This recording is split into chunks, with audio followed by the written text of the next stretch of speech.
Hollande là-bas. Il était une fois, il y a 60 ans, le 8 novembre 1957, une belle jeune fille et un beau jeune homme, éperdument amoureux,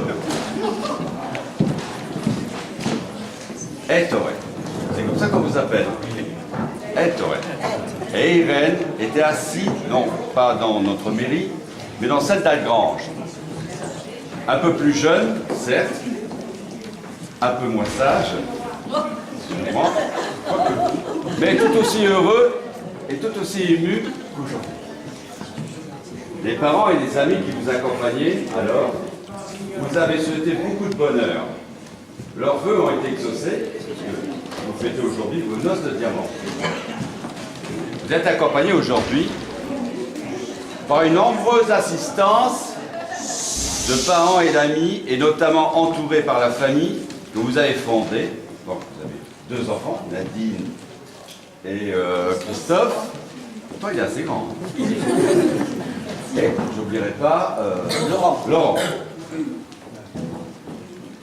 Ainsi que leurs conjoints respectifs et vos petits-enfants. Alors, y a-t-il des arrière-petits-enfants? J'ai vu tout à l'heure, il y a... Voilà, qui pourront se vanter d'être présents aux noces de diamant de leurs grands-parents. Une bien belle famille dont vous pouvez être fiers, tout comme vous pouvez être fiers du chemin parcouru tout au long de ces 60 années. Vous êtes plus qu'honorablement connus dans le village et c'est un réel plaisir de vous honorer aujourd'hui.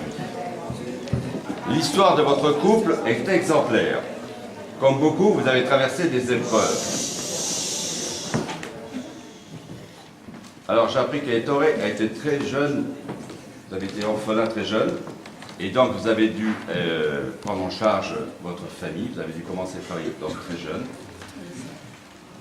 Qu'une fois marié, vous avez dû vous occuper de vos parents et de vos beaux-parents, des problèmes de santé je suppose, et également donc il y avait une sœur et un beau-frère qui étaient gravement malades, et que suite au décès, vous avez recueilli donc le plus jeune de ces 3 enfants, leurs parents, et qu'après cela, vous avez dû assurer les études de vos enfants, avec des moyens peut-être pas aussi importants, je parle de moyens financiers, mais vous avez fait ce grand sacrifice. Ensuite, vous avez encore accompagné vos enfants, je suppose, à la mise en place.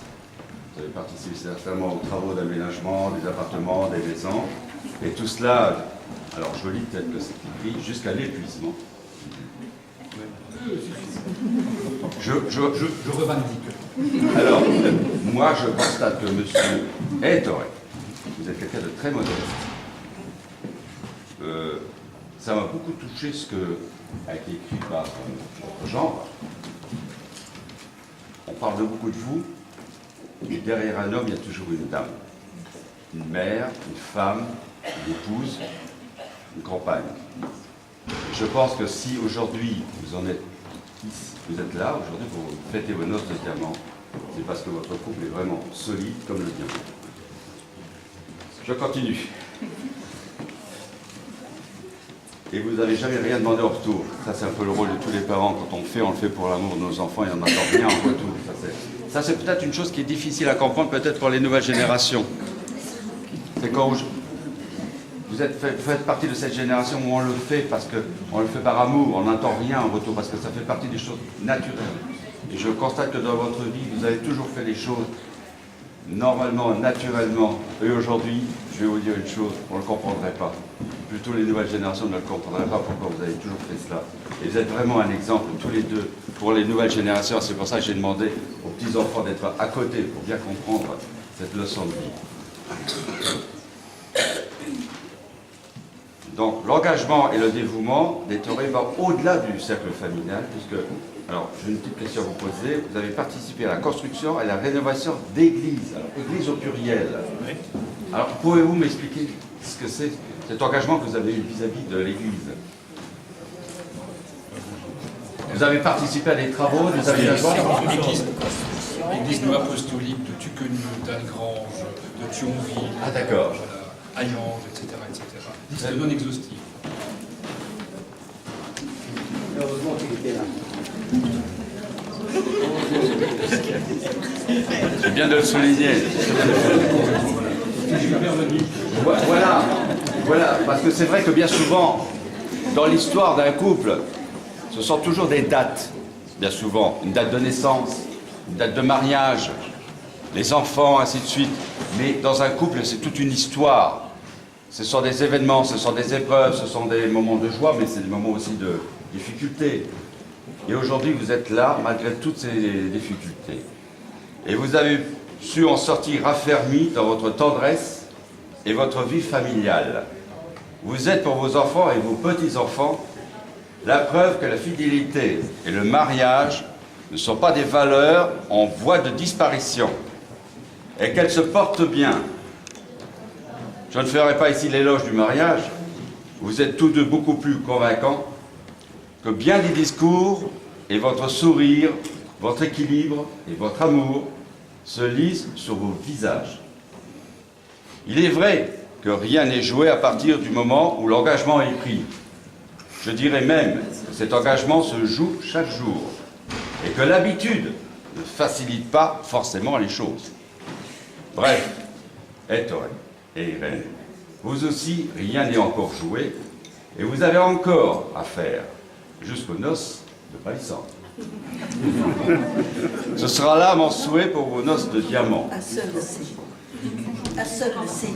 Un seul le sait. Oui, je crois qu'on peut le dire, votre amour est comme le diamant, il est éternel.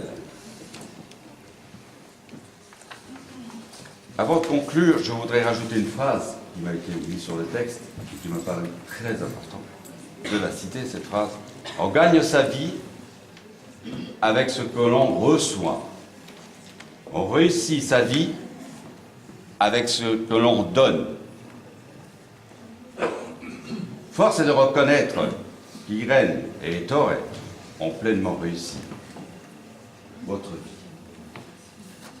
Alors permettez-moi de vous adresser toutes mes félicitations et tous mes vœux de bonheur pour de longues années à venir.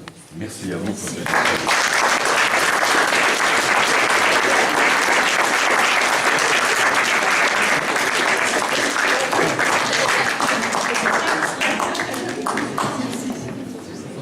Voilà. Ah, nous avons une gerbe à remettre et...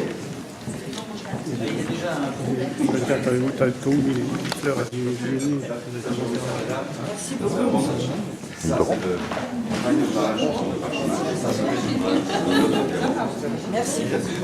Merci. On a les fleurs?